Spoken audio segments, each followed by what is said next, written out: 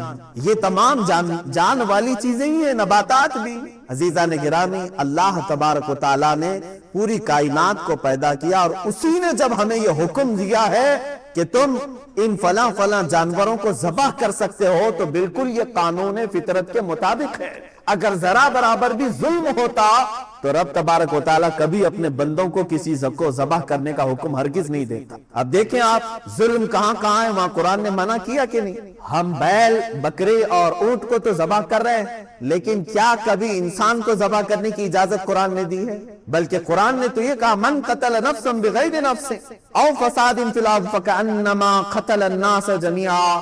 جس نے کسی ایک جان کو بھی قتل کیا، ناحق ایک جان کو بھی قتل کیا بغیر کسی حق کے، اللہ تعالیٰ فرماتا ہے گویا کہ اس نے پوری دنیا کے انسانوں کا قتل کیا، پوری انسانیت کا وہ قاتل ہے۔ تو اگر ذرا برابر بھی ظلم ہو سکتا ہے کہیں پر تو قرآن نے اس پر پہلے سے پابندی لگا دی کہ تم یہاں قتل نہیں کر سکتے، یہاں نہیں مار سکتے۔ عزیزان گرامی وقار، جن جانوروں میں اللہ نے برکت رکھی ہے انہی جانوروں کو ذبح کا بھی حکم دیا ہے۔ آپ نہیں دیکھتے لاکھوں کی تعداد میں نہیں، کروڑوں کی تعداد میں بکرے ذبح ہو رہے ہیں، بیل، بھینس، یہ تمام ذبح ہو رہے ہیں، اور اونٹ بھی ذبح ہو رہے ہیں، لیکن کیا کبھی ان کی تعداد گھٹ گئی اور کم پڑ گئی؟ جبکہ سال میں یہ 2 ہی بچے دیتے ہیں یا ایک ہی بچہ دیتے ہیں۔ جتنی تعداد میں کاٹے جاتے ہیں اور کھائے جاتے ہیں، بیل ہیں، بکریاں ہیں، اونٹ ہیں، بھینس ہے، ان کی تعداد کبھی کم نہیں ہوئی، کبھی شارٹیج نہیں ہوا گوشت کا، لاک ڈاؤن میں بھی نہیں شارٹیج ہوا، کبھی نہیں ہوا۔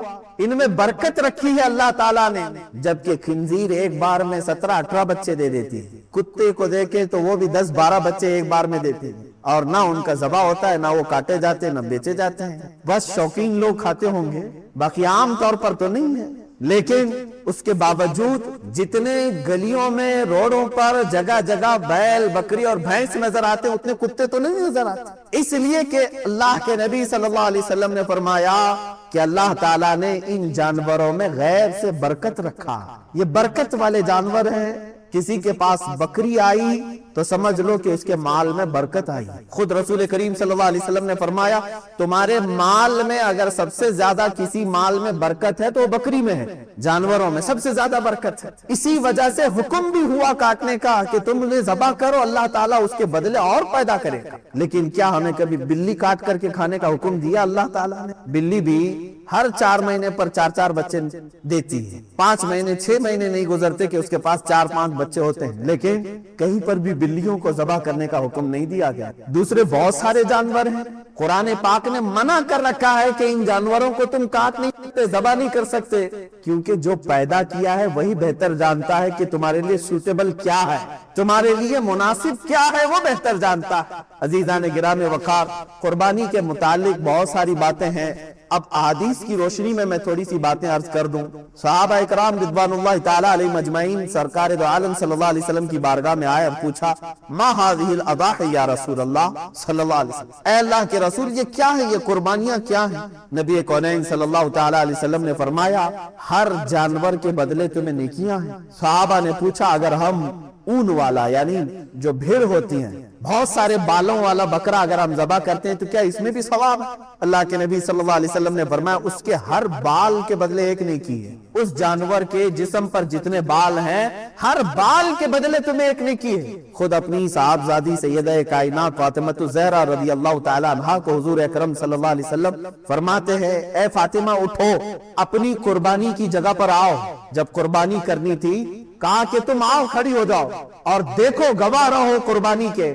انہوں نے پوچھا کہ کیوں یا رسول اللہ صلی اللہ علیہ وسلم؟ حضور اکرم صلی اللہ علیہ وسلم نے فرمایا قربانی کے جانور کا خون کا قطرہ زمین پر گرنے سے پہلے مولا سابقہ گناہوں کو معاف کرتا ہے، تمہارے گناہ معاف کر دیے جاتے ہیں۔ تو حضرت فاطمہ نے یہ بھی پوچھا یا رسول اللہ صلی اللہ علیہ وسلم یہ صرف اہل بیت کے لیے ہے یا سارے مسلمانوں کے لیے؟ رسول کریم صلی اللہ علیہ وسلم نے فرمایا فاطمہ میرے گھر والوں کے لیے خاص ہے اور تمام مومنین کے لیے عام ہے، سب کے لیے ثواب کہ تم اپنے جانور کو ذبح کر رہے ہو تو پھر اس کے خون کے قطرے زمین پر گرنے سے پہلے تمہارے سابقہ گناہ بخش دیے جاتے۔ اب قرآن کی آیت کی طرف بھی اگر آپ آؤ، 17ویں پارے میں سورۃ الحج میں اللہ تعالیٰ فرماتا ہے لَن يَنَالَ اللَّهَ لُحُومُهَا وَلَا دِمَاؤُهَا، تمہارا گوشت اور تمہارا خون اللہ تک نہیں پہنچتا ہے، یہ گوشت اور خون نہیں پہنچ رہا ہے، وَلَٰكِن يَنَالُهُ التَّقْوَىٰ مِنْكُمْ، بلکہ اس کے ذبح کرنے کے وقت جو تمہارے دلوں کی نیت ہے وہ اللہ کو معلوم ہے، اسی پر تمہیں اجر و ثواب ہے۔ تم کس لیے کاٹ رہے ہو؟ گوشت کھانے کے لیے کاٹ رہے ہو یا اللہ کا تقرب حاصل کرنے کے لیے، اللہ کا قرب حاصل کرنے کے لیے؟ آپ سوچتے ہوں گے ایک جانور کو ذبح کر کے اللہ کا قرب کیسے حاصل ہوتا ہے، کیسے اس کے قریب ہوتا ہے آدمی ایک جانور کو کاٹنے؟ میرے عزیزو، یہ بھی میرے رب کا احسان کیا ہے جانتے ہیں؟ در حقیقت قربانی تو اپنی جان کی ہونی چاہیے تھی۔ اللہ تبارک و تعالیٰ چاہتا تو تم سے یہ فرماتا، جیسے حضرت ابراہیم علیہ السلام سے مانگا اس نے، اللہ تبارک و تعالیٰ نے فرمایا کہ اے ابراہیم اپنے بیٹے کو ذبح کرو۔ حکم تو یہ ہو سکتا تھا کہ اے امت مصطفیٰ کے مسلمانوں، تم اتنے سال جیو، 25 سال کی عمر ہو جائے تو آؤ اپنی گردن دے دو، 40 سال کی عمر ہو گئی ہے تو آؤ قربان گاہ میں اپنے آپ کو کٹوا دو۔ کہیں یہ حکم نہیں فرمایا، بلکہ حقیقی قربانی جو ہے وہ اپنی جان کی تھی۔ اللہ تبارک و تعالیٰ نے جیسے اپنے نبی کے لیے دمبا بھیجا جنت سے، وہ تو صرف ان کا امتحان تھا، اسماعیل علیہ السلام کو کاٹا تو نہیں گیا، ان کے بدلے میں بکرا کاٹا گیا۔ تو رب تبارک و تعالیٰ نے فرمایا اب امت مصطفیٰ کے لیے بھی، بلکہ تمام مومنین کے لیے بھی یہی حکم ہوگا کہ تم کاٹو گے اپنی طرف سے کوئی بکرا یا جانور، لیکن مولا تعالیٰ کی طرف سے تمہاری خود کی قربانی سمجھی جائے، تم نے خود قربان کیا ہے۔ اور یہ تصور کب آتا ہے جانتے ہیں آپ؟ قربانی کا جو اصل مفہوم ہے، ظاہر سی بات ہے اب کے زمانے میں یہ تھوڑا سا مشکل ہے۔ جیسے ہم حصوں والی قربانی لیتے ہیں، ہمارا بیل کہاں کٹا ہم کو پتہ ہی نہیں چلتا ہے۔ اصل جو قربانی ہوتی تھی وہ ہمارے اپنے پالے ہوئے جانوروں کی ہوتی، یا ذبح کرنے سے چند دن پہلے لائے جاتے تھے۔ اور اس کے آداب میں یہی ہے کہ اگر تم قربانی کا کوئی جانور لائے ہو تو اسے اچھا کھلاؤ پلاؤ اور اس کو سجا کر کے رکھو، اس سے محبت کرو۔ حتیٰ کہ بہت سارے ایسے بزرگ ہیں جنہوں نے یہ بھی فرمایا کہ اسے نہلاؤ دھلاؤ، تمام جانوروں سے اسے الگ کچھ نشانی ڈال کر کے رکھو۔ اور پہلے کے دور میں ہار پہنائے جاتے تھے ان جانوروں، ان کو الگ رکھا جاتا تھا اور سارے لوگ جانتے تھے کہ یہ قربانی کا جانور، ہار پہنا کر کے انہیں الگ رکھا جاتا تھا۔ اسی سے قلادہ ہے، جیسے عرب میں بھی حج کے لیے جب صحابہ آتے تھے تو ہار پہنا کر کے جانوروں کو قربان گاہ لاتے تھے مینا میں۔ ان جانوروں کے ساتھ یہ سلوک کیوں کرایا گیا؟ انہیں صبح شام دوپہر ان کے کھانے پانی کو دیکھو، ان کے اوپر تم ہاتھ پھراؤ۔ دو باتیں، ایک تو میرے آقا صلی اللہ علیہ وسلم فرماتے ہیں قیامت کے دن یہ جانور اپنے سینگ، اپنے کھر، اپنے گوشت، اپنی کھال کے ساتھ آئے گا، ان تمام چیزوں کے ساتھ آئے گا، اور رب تعالیٰ سے فرمائے گا اے مولا تیرا قرب حاصل کرنے کے لیے اس نے مجھے تیرے دربار میں ذبح کیا، اے کریم خدا اب اسے جہنم کی آگ سے تو حرام فرما دے۔ مولا اس جانور کی اس بات پر تم پر سے جہنم کی دوزخ کی آگ کو حرام فرما دے۔ یہ بھی حدیث پاک میں ہے کہ یہ جانور تمہاری سفارش کے لیے آئے گا، پہلا یہ۔ دوسری بات یہ ہے کہ جب تم پالتے ہو، اسے پانی پلایا، اسے کھانا کھلایا، اسے سجایا، اسے ہار پہنایا، اور ظاہر سی بات ہے جب کسی سے محبت ہوتی ہے تو اس پر چھری چلانا معمولی بات نہیں۔ اب یہی چیز دیکھی جاتی، ذی الحجہ کی 10ویں کو یا 11ویں کو یا 12ویں کو اپنے ہاتھ سے کھلائے ہوئے جانور کو، اپنے ہاتھ سے پلائے ہوئے جانور کو، اپنے ہاتھ سے اسے پھول پہنائے تھے، نہلائے دھلائے تھے، جب چھری چلا رہے ہو تو در حقیقت تم اپنی خواہشات پر چھری پھرا رہے ہو، اور یہی رب تعالیٰ کی بارگاہ میں قبول ہے کہ تمہارا تقوی دیکھا جائے گا۔ اللہ قرآن میں فرماتا ہے لن تنالوا البر حتى تنفقوا مما تحبون، اس وقت تک تم بڑی کامیابی نہیں حاصل کر سکتے جب تک اپنی محبوب چیز کو اللہ کی بارگاہ میں قربان نہیں کرتے، اپنی پسندیدہ چیز کو جب تک قربان نہیں کرتے۔ اسی لیے جانوروں کے ساتھ انسیت ہونا چاہیے۔ آج کے حالات میں یہ سب کے اوپر پابندی نہیں کہہ رہا ہوں، لاگو نہیں کر رہا ہوں، میں تو اس کی حکمتیں بتا رہا ہوں۔ جس کے لیے ممکن ہے وہ کرے، اور جس کے لیے ممکن نہیں ہے ظاہر سی بات ہے وہ دور دراز میں بھی قربانیاں کرتے ہیں، وہ جائز ہے۔ مثال کے طور پر یہاں بیٹھ کر کے اگر کوئی مکہ مکرمہ میں قربانی کا اپنے کسی وکیل کو بنایا ہے، وہاں اگر اس نے قربانی کیا تو تمہاری قربانی ہو جائے گی۔ آپ امریکہ میں کریں، انگلینڈ میں کریں، پوری دنیا کی کسی بھی میدان میں کریں، ان دنوں میں اگر قربانی کیا آپ کی جانب سے تو قربانی ہو جاتی ہے۔ لیکن جو حکمتیں ہیں وہ اپنے پالے ہوئے جانور کے ساتھ اس کی زیادہ ہے، کیونکہ اس وقت آپ کی خواہشات کو آپ ذبح کر رہے ہیں۔ اور ایک بات یاد رکھیں، اللہ تبارک و تعالیٰ نے حضرت ابراہیم علیہ السلام کو بھی کچھ ذبح کرنے کا حکم فرمایا تھا۔ آپ کو معلوم ہوگا تیسرے پارے کی تفسیر میں یہ موجود ہے کہ آپ نے پوچھا اللہ تعالیٰ سے، اے مولا کیا تو موت کے بعد دوبارہ زندہ کرتا ہے؟ رب تعالیٰ نے فرمایا ابراہیم کیا تمہیں یقین نہیں ہے میرے زندہ کرنے پر میں دوبارہ اٹھاتا ہوں؟ ابراہیم علیہ السلام نے کہا اے مولا کیوں نہیں یقین ہے؟ یقین ہے بالکل، موت کے بعد تو زندہ ضرور فرماتا ہے، لیکن میں چاہتا ہوں کہ اپنی آنکھوں سے ایک بار دیکھ لوں، اپنی آنکھوں سے دیکھ لوں۔ یہ قرآن کی آیت ہے، وَإِذْ قَالَ إِبْرَاهِيمُ رَبِّ أَرِنِي كَيْفَ تُحْيِي الْمَوْتَى قَالَ أَوَلَمْ تُؤْمِنْ قَالَ بَلَىٰ وَلَٰكِن لِيَطْمَئِنَّ قَلْبِي۔ مولا اس لیے میں عرض کر رہا ہوں کہ میرے دل کو اطمینان ہو جائے، ایک بار دیکھو۔ اللہ نے فرمایا ٹھیک ہے، تمہیں دکھایا جائے گا کہ مردوں کو زندہ کیسے کیا جاتا ہے۔ فَخُذْ أَرْبَعَةً مِّنَ الطَّيْرِ، تم 4 پرندے لے لو۔ رب تعالیٰ نے کیا فرمایا؟ 4 پرندے لے لو، انہیں ذبح کرو اور ذبح کر کے ان کے پورے گوشت کا قیمہ بناؤ۔ چاروں الگ الگ قسم کے پرندے ہیں، ان کا گوشت پورا مکس کر کے قیمہ بنایا، اس کے 4 حصے کی الگ سب مکس تھا، اور حکم ہوا کہ 4 پہاڑوں پر تھوڑا تھوڑا سا گوشت رکھ کر کے آؤ، اور پھر زمین پر آ کر وہ 4 پرندوں کے منہ، ان کے سر اپنے پاس رکھو اور آواز دو ان پرندوں کو۔ ابراہیم علیہ السلام نے ہر پرندے کا نام لے کر کے آواز دی۔ اب ہوا یہ کہ ان کی آنکھوں نے دیکھا وہ گوشت جو قیمہ بن چکا تھا وہ ہوا میں اڑنے لگا، جس پرندے کا جو گوشت تھا وہ اپنے اپنے جسموں میں ملنے لگا، اور بغیر سر کے بغیر منہ کے وہ پرندے فقط اپنے جسم کے ساتھ اڑتے ہوئے آئے، اور ابراہیم علیہ السلام کے پاس جو سر رکھے ہوئے تھے وہ جسموں کے ساتھ جڑ گئے اور پورے پرندے ہو کر اڑ گئے۔ یہ واقعہ کوئی ہماری کہانی نہیں ہے، یہ قرآن کا واقعہ ہے، قرآن کہہ رہا ہے۔ اللہ تعالیٰ نے یہ جو فرمایا، اب اس کے متعلق جو کچھ حکمتیں ہیں میر عبد الواحد بلگرامی رضی اللہ تعالیٰ عنہ سبع سنابل شریف میں فرماتے ہیں وہ 4 پرندے جو تھے اس میں سے ایک کوا تھا، ایک مرغا تھا، ایک کبوتر تھا اور ایک مور تھا۔ یہ 4 پرندے، ان کے نام یاد رکھنے کے لیے اس لیے میں کہہ رہا ہوں کہ ہر ایک کی اپنی اپنی ایک خصوصیت ہے۔ ابراہیم علیہ السلام نے کیا کیا لیا؟ کوا لیا تھا، مرغا لیا تھا اور کبوتر لیا تھا اور مور لیا تھا۔ یاد رکھیں یہ 4 پرندوں، اور ذبح کیا ہے، ذبح کیا ہے، قربانی کی بات ہے، اس لیے میں بات عرض کر رہا ہوں۔ 4 پرندوں کو کیوں ذبح کیا آپ نے؟ یہی 4 پرندے کیوں تھے؟ اب اس میں صوفیہ اکرام فرماتے ہیں اس لیے کہ ان 4 پرندوں کی کچھ عادتیں ہیں۔ کوا لالچی بہت ہے، لالچ بہت ہے، جتنی بھی چیزیں ڈالیں پھر سے اس کے اندر لالچ ہوتی ہے۔ مرغے کے اندر شہوت بہت زیادہ ہے، شہوت بہت زیادہ ہے۔ شہوت کہتے ہیں یعنی جنسی سکون حاصل کرنے کے ذریعے ڈھونڈنا، میل فیمیل کے ساتھ تعلق قائم کرنا۔ مرغے کے اندر شہوت بہت زیادہ ہے۔ تیسرا پرندہ ہے کبوتر، اس کے اندر دوستی کرنے کی عادت بہت زیادہ ہے، جلدی دوستی کر لیتا ہے اور پھر اپنے مالک کے ساتھ ہی رہنے لگ جاتا ہے۔ چوتھا ہے مور، اس کے اندر دکھاوے کی عادت بہت زیادہ ہے، خوبصورت بہت ہے اور اپنی خوبصورتی کو لوگوں میں بہت زیادہ دکھاتا ہے۔ جب لوگ دیکھتے رہتے ہیں نا تو پورا کھول کر ناچتا ہے، پر پورے کھول کر ناچتا ہے ان کے سامنے، یہ مور کی عادت ہے۔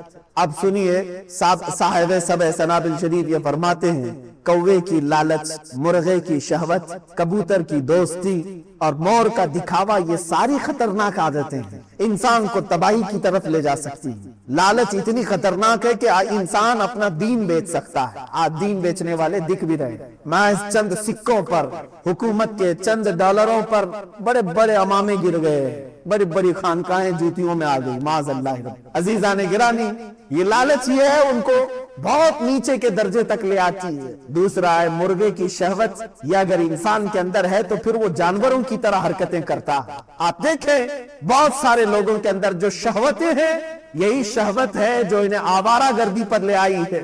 آنکھیں سلامت نہیں ہیں، دن رات گناہ کرنے کی خواہش، یہ شہوت ہی کا تو مادہ ہے۔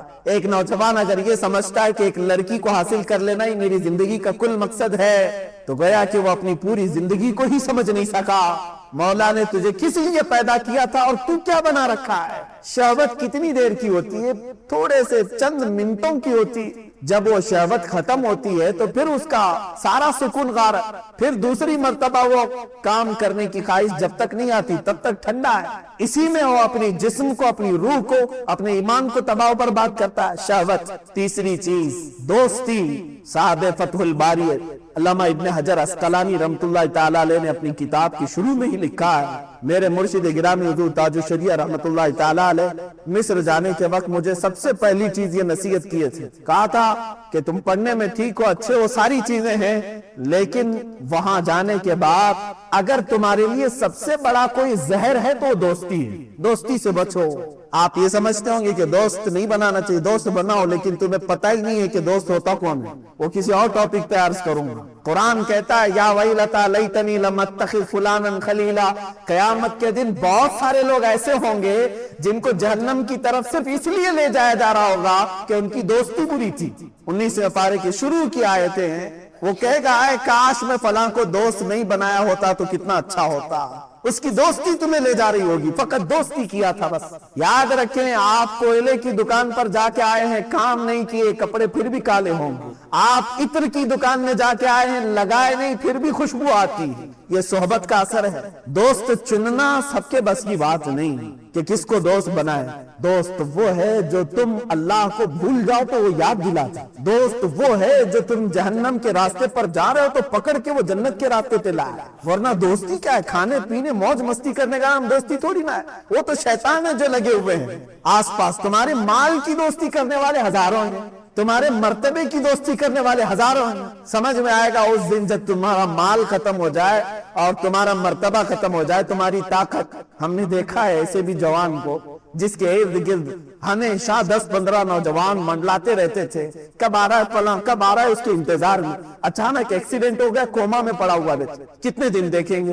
ایک دن بہت غم کیا دوستوں نے، ظاہر سی بات ہے اے ٹی ایم ہی چلا گیا ہے جو ان پر خرچ کرتا تھا، وہ بیمار پڑا رہا، 1-2 سال نہیں، 3 سال، 4 سال، 5 سال۔ عزیزان گرامی، یہ اتر پردیش کی بات میں بتا رہا ہوں، وہاں پر آج بھی وہ نوجوان اسی طرح سے پڑا ہوا ہے اور کوئی دوست آس پاس نہیں۔ کہاں چلے گئے سب؟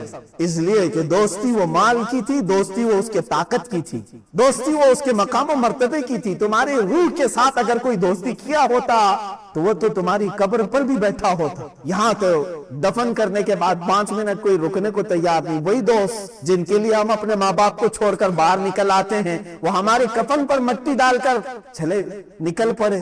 دوستی وہ نہیں ہے میرے عزیزو، دوستی وہ ہے جو صدیق اکبر نے میرے آقا کے ساتھ نبھائی، رسول کریم صلی اللہ تعالی علیہ وسلم کے ساتھ انہوں نے نبھائی، کہ ان کے مشن کو لے کر کے جو آگے بڑھے، ہر درد میں، ہر دکھ میں۔ دوستی وہ ہے جو سیدہ خدیجہ الکبریٰ رضی اللہ تعالیٰ عنہا نے رسول کریم صلی اللہ علیہ وسلم کے ساتھ نبھائی۔ بہرحال عام دوستی جو ہے یہ خطرناک ہے۔ میں تو نوجوانوں سے کہوں گا تمہیں اکثر گمراہ کرنے والے دوست ہوتے ہیں، ان سے بچو، ان سے بچو۔ لیکن دنیا یہ چاہتی ہے کہ تمہارے فرینڈ لسٹ جتنی ہے، فرینڈز کی لسٹ کتنی ہے، اتنے تم کو بڑا سمجھا جاتا ہے۔ فیس بک پہ دیکھو، فلاں جگہ پر دیکھو، لوگ دوستوں کی تعداد بڑھانے میں بہت مصروف ہیں، میری فرینڈز لسٹ اتنی بڑی ہے، اتنی بڑی ہے، تو یہ معلوم نہیں یہ سب ہلاکت کی طرف لے جا رہے ہیں۔ دوستی یہ خطرناک ہے، میں کسی اور موقع پر عرض کروں۔ اور مور کی جو عادت ہے وہ دکھاوا، خوبصورتی کا دکھاوا، یہ بھی اتنی خطرناک عادت ہے کہ سارے اعمال اس کے ضائع ہو جاتے ہیں، اس لیے کہ اللہ کے نبی صلی اللہ علیہ وسلم نے فرمایا ایک شرک ہے اللہ کے ساتھ دوسرا خدا مان لینا، اس کو کہتے ہیں شرک اکبر، اور ایک ہے شرک خفی، اگر کوئی کام تم نے دکھاوے کے لیے کیا تو یہ بھی شرک خفی ہے، گویا کہ تم خود خدا بننے کی کوشش کر رہے ہو۔ واعظ اللہ رب العالمین۔ تکبر اور ریاکاری، دکھاوا، یہ چیزیں بہت ہی خطرناک۔ اب سمجھ کر کے چلیے، ابراہیم علیہ السلام نے جب وہ 4 پرندوں کو ذبح کیا، واقعہ ذہن میں ہے، 4 پرندوں کو ذبح کیا اور ان کے گوشت کا قیمہ بنایا، پھر اس کے بعد الگ الگ رکھا، پھر اس کے بعد آواز دی تو وہ پرندے زندہ ہو کر کے آ گئے۔ انہوں نے وہاں کیا دیکھا؟ مرے ہوئے، کٹے ہوئے، ٹکڑے ہوئے پرندوں کا دوبارہ زندہ ہونا دیکھا کہ نہیں دیکھا؟ یہ کیسے دیکھا؟ صوفیہ کرام فرماتے ہیں در حقیقت وہ مرغا ذبح ہوا تھا سامنے، ظاہری طور پر کوا ذبح ہوا تھا، ظاہری طور پر کبوتر اور مور ذبح ہوئے تھے، لیکن حقیقت میں وہاں پر شہوت ذبح ہوئی تھی، حقیقت میں وہاں لالچ ذبح ہوئی تھی، حقیقت میں وہاں خراب دوستی ذبح ہوئی تھی، حقیقت میں وہاں ریاکاری اور دکھاوا ذبح ہوا تھا۔ جب یہ چار چیزیں بندہ ذبح کر لیتا ہے تو ہر مردہ چیز کو زندہ ہوتے ہوئے بھی دیکھ لیتا، اس کے لیے حکمتیں۔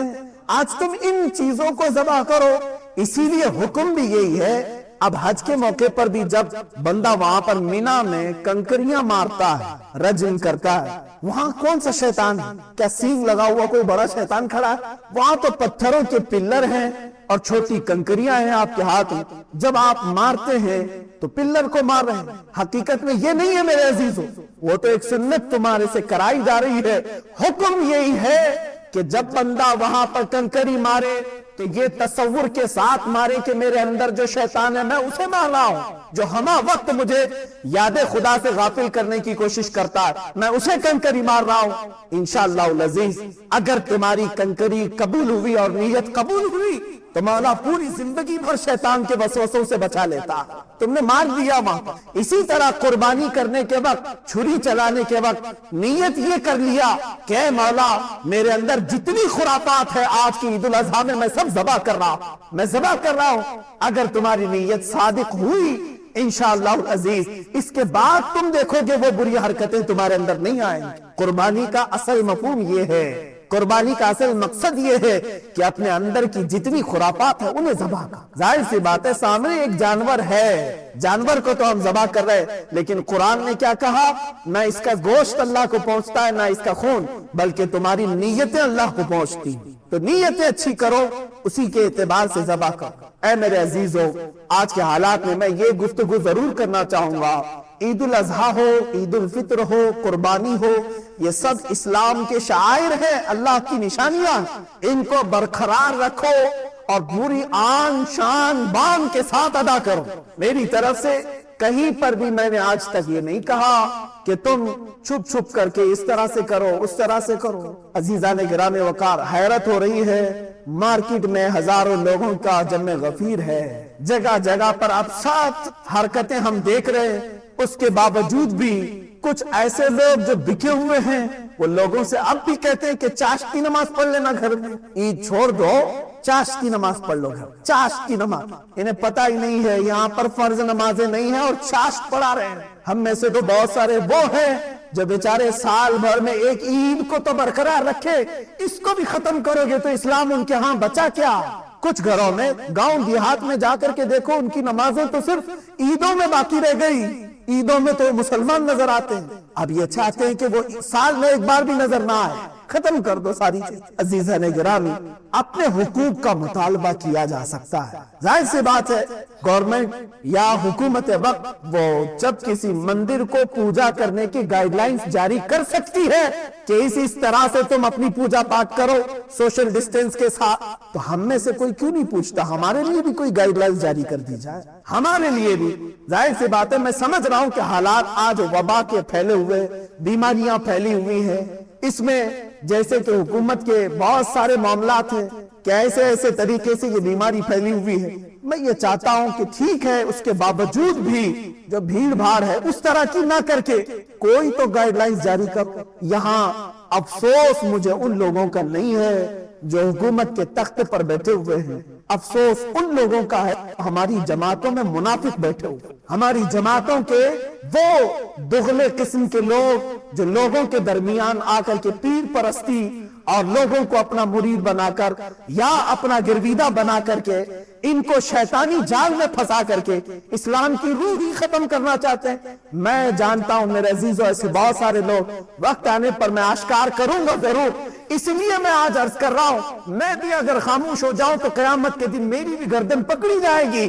جب سارے لوگ اس طرح سے امت مصطفیٰ کو بزدل بنا رہے تھے، مجھے اگر پوچھا جائے تو میں اتنا تو عرض کروں گا کہ مولا میں نے جو میری استطاعت تھی وہ میں نے عرض کر دیا۔ یہی میں کہوں گا اللہ کے نبیوں کو بھی یہی حکم تھا، پہنچانا تمہاری ذمہ داری ہے، عمل کرنا قوم کا کام ہے، میں نے پہنچا دیا، وما علینا الا البلاغ المبین۔ ہم پر ہے صرف پہنچانا، اب قوم کا کام ہے۔ لیکن اگر کسی نے نہیں کہا تو سب کی گرفتاری ہوگی، سب کی پکڑ ہوگی۔ عزیزان گرامی وقار، ان تمام معاملات میں اپنے حقوق کے ساتھ جیو۔ دین اسلام کے لیے اب آگے آنے والے خطرے اتنے شدید ہیں، مجھے احساس ہو رہا ہے ہماری نسلوں کے لیے، بعد میں آنے والے بچوں کے لیے، نئی جنریشن کے لیے اتنے خطرے ہیں کہ وہ اپنے دین پر کیسے قائم رہیں گے۔ جانتے ہیں آپ، آج میں بھی 8 دن پہلے ایک اخبار یہ بھی دیکھا کہ اب ایک نیا ناٹک یہ بھی شروع ہو گیا ہے کہ جو کرونا وائرس سے ریکور ہو کر کے آیا ہے، پازیٹیو آیا تھا، ہاسپٹل میں ایڈمٹ ہوا تھا، صحیح ہو کر کے آیا ہے، امریکہ نے اور کچھ یورپ کی کنٹریز میں یہ کام چالو ہے، تو اس کو کہا جا رہا ہے یہ اینٹی باڈی والا ہے۔ اینٹی باڈی کا مطلب ہے کہ اب اس کو یہ بیماری نہیں پکڑ سکتی، اس کی باڈی مضبوط ہو گئی۔ اب اس کی آڑ میں کیا ہو رہا ہے جانتے ہیں آپ؟ پوری بحث چل رہی ہے دانشوروں کے بیچ میں۔ ہماری قوم کو اس تمام چیزوں کا خطرہ محسوس کرنا چاہیے۔ اینٹی باڈی کیا مطلب اینٹی باڈی کا؟ کہ اب وہ بیماری اس کو نہیں آئی، ٹھیک ہے، اتنے پر ہوتا تو بات ختم تھی، لیکن حکومتیں اسے ایک سرٹیفکیٹ دے رہی ہے، کارڈ، تم کرونا وائرس سے پیڑت تھے، ریکور ہو کر کے آئے، ایک کارڈ تمہیں دیا جائے گا، جیسے پاسپورٹ ہوتا ہے ویسی وہ کارڈ۔ اب اس کے لیے کیا سہولتیں ہیں؟ سننے میں یہ آیا کہ اس کے لیے سہولتیں ہیں کہ وہ علل اعلان کہیں پر بھی پکنک پوائنٹ پہ جائے، کسی بھی جگہ سفر کرے، اس کے لیے پابندی نہیں، کیونکہ اس کے پاس وہ کارڈ ہے، اینٹی باڈی کا کارڈ ہے۔ اور جس کے پاس کارڈ نہیں اس کے لیے پابندی ہے کہ تم اس طرح کی بھیڑ میں نہیں جا سکتے، تم پکنک پوائنٹ پہ نہیں جا سکتے، تم بازاروں میں نہیں جا سکتے، تم سفر نہیں کر سکتے۔ اب دیکھنا آئندہ چل کر کے ہر سفر پر بھی یہ ایئرپورٹ میں وہ کارڈ پوچھیں گے تمہارے پاس۔ یہاں تو ابھی نہیں آیا، باہر ملکوں میں یہ اینٹی باڈیز کا یہ کام شروع ہو گیا۔ اب اس پر بحث بھی یہ ہو رہی ہے، بعض لوگ یہ کہہ رہے ہیں کہ اگر یہ کارڈ والا سسٹم ہوا تو 2 طبقے ہو جائیں گے، ایک وہ لوگ جو اعلیٰ قسم کے اینٹی باڈیز ہیں، یہ ان کے پاس کارڈ ہے، یہ کہیں کا بھی سفر کر سکتے ہیں، اور جس کے پاس نہیں ہے وہ کیا کرے گا؟ ہر جگہ نہیں جا سکتا۔ اس کے لیے کچھ لوگ کہہ رہے ہیں زبردستی ہاسپٹل میں جا رہے ہیں، ہم کو بھی کورونا ہوا ہے، ہم کو بھی کورونا ہوا ہے، اور واپس آ کر کے ہم کو بھی وہ کارڈ ملے گا۔ عزیزان گرامی وقار، اس کی آڑ میں بہت سارے سخت احکام آئیں گے، بعد والوں کے لیے کتنا خطرہ ہے۔ اگر یہ پابندی لگا دی جائے کہ صرف جمعہ وہی پڑھ سکتا ہے جس کے پاس کارڈ ہے، یہ تو غلامی کے زمانے میں دوبارہ آ جائیں گے۔ اس طرح کی غلامی انگریزوں کے دور میں بھی نہیں تھی، اس طرح کی غلامی میں پھر دوبارہ آئیں گے۔ میں اسی لیے کہہ رہا کہ آج بیدار رہے، میرا یہ میسج ہر ایک ذی شعور کے لیے ہے، اس میں صرف مسلمان نہیں، میں سارے طبقات کے لیے کہہ رہا ہوں، سب کے لیے یہ بہت ہی گمبھیر وقت ہے سوچنے کا۔ تمہاری آزادیاں ختم ہو چکی ہیں، تمہیں پتہ بھی نہیں ہے، آج ہم آزاد ہیں نا، یہ کہنے کو ہے ہماری آزادیاں جا چکی، تمہیں معلوم بھی نہیں۔ مجھے میرے قانون نے آزادی دی تھی کہ تمہارے باپ کا، ماں کا، بھائی کا، کسی کا بھی انتقال ہوا ہے تو تم اپنے دین، اپنے مذہب کے مطابق لاش لے جاؤ، اپنے قبرستان میں دفن کرو، جیسا تمہارا مذہب کہتا ہے۔ یہ آزادی تھی کہ نہیں؟ یہ آزادی ہم سے اچھی نہیں گئی ہے، بیماری کے بہانے، اگر بیماری کے نام پر یہ آزادی نہیں ہے ہمارے پاس۔ تم اپنی باڈی کو دیکھ بھی نہیں سکتے، چھو بھی نہیں سکتے، غسل بھی نہیں دے سکتے، کفن بھی نہیں، اسے دفن کرو، ساری چیز ٹھیک ہے، ہم دیکھیں گے جب تک یہ معاملات چل رہے ہیں۔ آج اسی لیے تو سارے کمپرومائز کر کے چل رہے ہیں، بیماری کا معاملہ ہے، بیماری کا معاملہ ہے۔ لیکن عزیزان گرامی وقار، اسی طرح یہ تمام معاملات ہوتے رہے تو بعد کے حالات خطرناک ہو سکتے ہیں۔ اس لیے میں کہوں گا اپنے شعائر کی حفاظت کرو۔ آج اللہ نے تمہیں مسلمان پیدا کیا ہے تو اپنے دین پر مضبوطی سے قائم رہو، مضبوطی سے قائم رہو۔ انشاءاللہ العزیز عید الاضحیٰ بھی ہوگی اور قربانی بھی ہوگی انشاءاللہ، اور ہمارے تمام شعائر بھی ہوں گے۔ اللہ رب العزت ہم سب کو سہولتیں عطا فرمائے، رب ذی جلال یہ پھیلی ہوئی وبا اور بلا کو ختم فرمائے، ہم سب کو آزمائشوں سے مولا محفوظ فرمائے۔ وآخر دعوانا الحمدللہ۔